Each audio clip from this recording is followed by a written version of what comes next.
Hey guys, what's up? It's Michelle. I'm coming at you live from China. Finally ready to tell you about how this past month living in Shanghai has been. If you forgot everything about me or you're new to my videos, basically after high school I took a year off to live in Latin America. When I came back to the States, I started school at NYU, quickly realized I didn't like it, applied and got into this alternative online travel school called Minerva College, which I will be starting at this fall in 2019. I dropped out of NYU after one semester, stuck around Boston where I'm from for about a month, and then left for my current trip, which started in New York, went to San Francisco for a Minerva Admitted Students event, and now I'm in China. So, if you've ever wondered what happens when you buy a one-way ticket to go live in Shanghai with zero plans, I'm about to tell ya.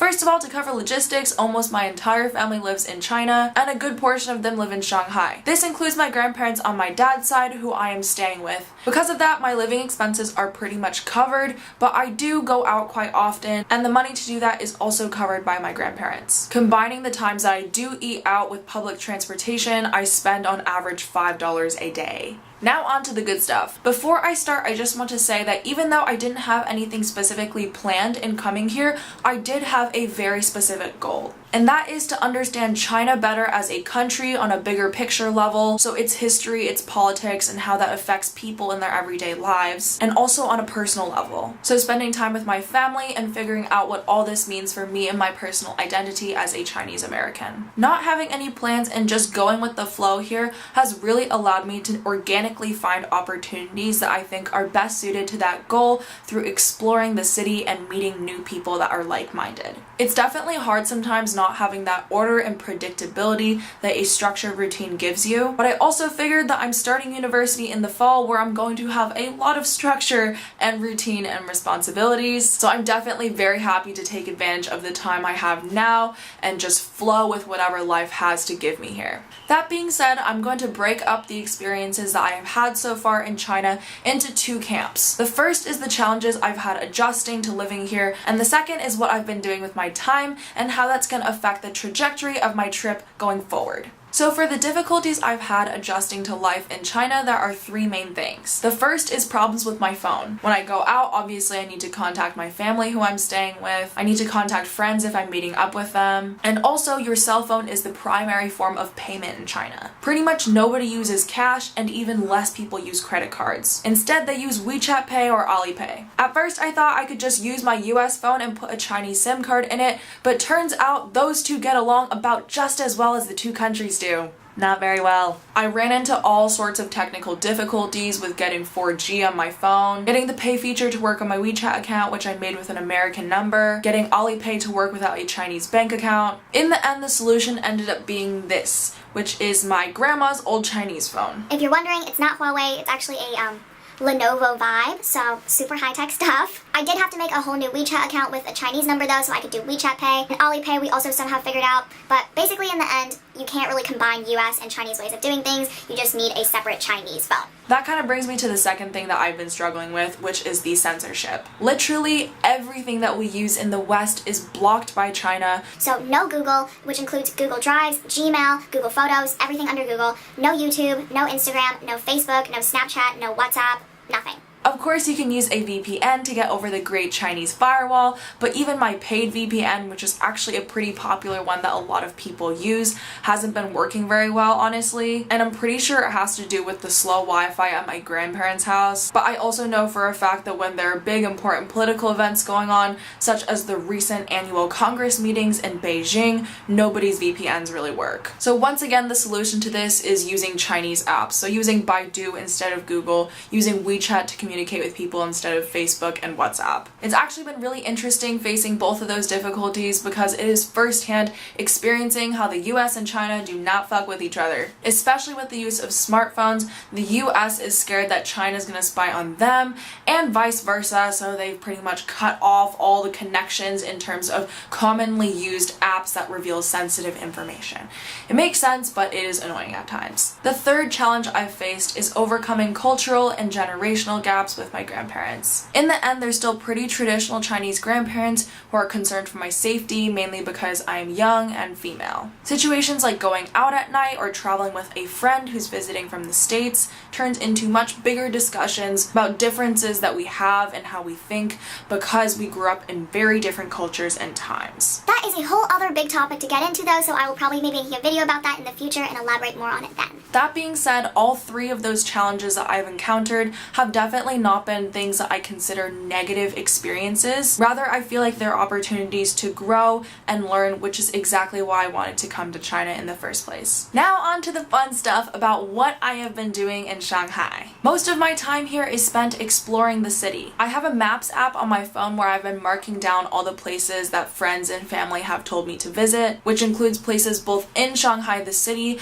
and also towns and smaller cities that are close by and can be reached by metro or a short train ride. So I'm going to show you guys that right now so you can get an idea of how much there is to do. All the yellow dots are places I still haven't gone yet. All the red dots are places I've already visited. This is the greater area around Shanghai. This is the city proper. Shit ton of things to do. So much. So much. Most of the times when I go out exploring, it's by myself. So I like going to temples, to different markets, to neighborhoods known for their culture, history, or art scene, and also smaller, more traditional historic towns outside of Shanghai. I also go to some places with my grandma, so for example, we went to a lantern festival together my first week here, and she took me on this mini vacation to these hot springs, which was really nice.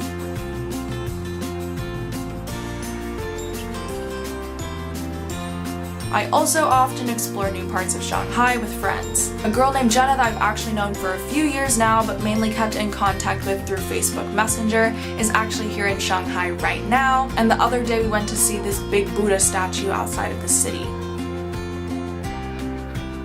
As for new friends that I've met here, I don't have a job or a school that I'm with or anything, so it's been through apps like Couchsurfing or Connections. So friends of friends. Friends of friends doesn't need explaining, but Couchsurfing is basically an app that you can use to find local hosts when you're traveling, find local events that are going on, or meet up with other people that want to hang out in local proximity. Another way I've been exploring the city is through free walking tours. Towards the beginning of this month, I went on a Shanghai city tour with Free Walking Tours Asia, and befriended the tour guide Dina, who's Chinese but has also traveled extensively in Latin America. She actually ended up testing out her new propaganda tour on me and some other people she met on an earlier tour, and it was very interesting helping her out with that and listening to her take on China and how it's been affected by its modern history and politics. Other than exploring the city and meeting new friends, there are also events that I sometimes go to. These events I find through, once again, Couchsurfing, and also this WeChat subscription newsletter called Time Out Shanghai. An example of a Couchsurfing event I've gone to is a language exchange, which consisted of about 100 people in a bar. Once you got there, they gave you the flag of the country that you're from, and flags of the countries whose languages you are currently learning. Then you grab a drink and go around and talk to whoever you want in the common languages that you both share. And it was actually a pretty diverse group, so awesome time. An example of an event I found through Time Out Shanghai is a movie night for International Women's Day. The movie was about two Chinese women, one really rich, the other one coming from a poorer background, and really highlighted the two Chinas that exist, and also had this kidnapping mystery thrown into it. It was really good, but I was even more excited that I had found this language school that was running the movie event. This brings me to the last part of the video, which is what I will be doing going forward with my time in Shanghai. I was kind of hesitant to take Chinese lessons initially because I didn't want to be thrown into a big group of foreigners who were working on beginner things I already had covered, but at the same time I'm not perfect and advanced enough to be in the super difficult classes, and also I was pretty sure that classes were going to be very expensive in Shanghai. But when I started talking to the people at Go East, which is the language center that the movie event was based out of, I was super excited to hear that they had pretty affordable one-on-one classes so I could improve specifically what I needed to improve on.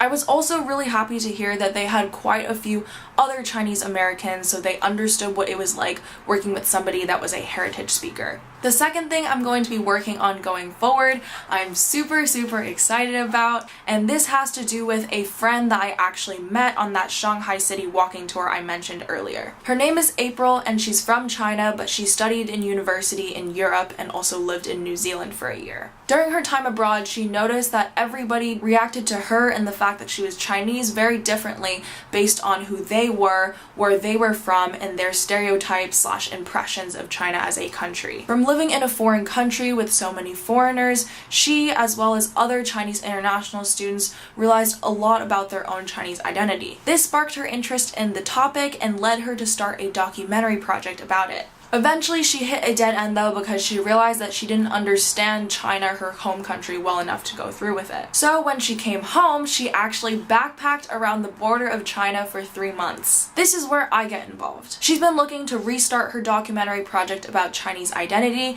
and after meeting and talking to me, she really wants to include me in on the project. So she's currently figuring stuff out on her end about what she wants to talk with me about and how she wants to structure the project, and we're gonna film a bit of it when I'm still in Shanghai before I leave to go travel the rest of the country. This brings me to the third thing I'm doing moving forward. I actually don't think I will be going to Southeast Asia anymore. There's honestly way too much to see here in the mother country, plus it has to do with me and my personal identity, and with April and her documentary project, it seems very worth it to have my visa time renewed in Hong Kong and continue my stay here. So the final big thing I'll be doing with the rest of my time in Shanghai is planning this backpacking trip around China. But if you watched my last video on backpacking, you know that what I mean by planning is actually researching so I can best go with the flow when the time comes. That time, by the way, will be around early May. Right now it is mid-March, so that gives me about a month and a half more left in Shanghai to do all those things I just mentioned.